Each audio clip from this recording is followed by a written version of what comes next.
Spinach has multiple nutrients, so many I can't even list them all.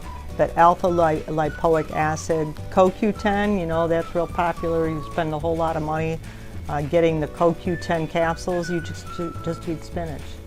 You can get a whole big huge bucket for $5. Vitamin C and E, lutein for your eyes.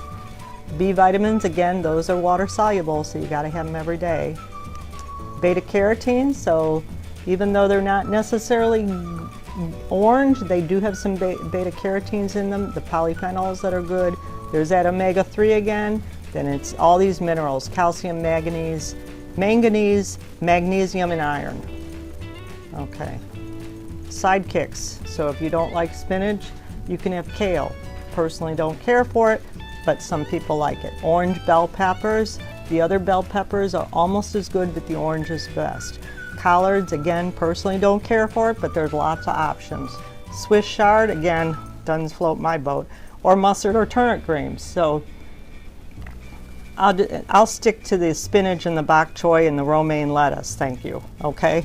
But, you know, there's something for everyone.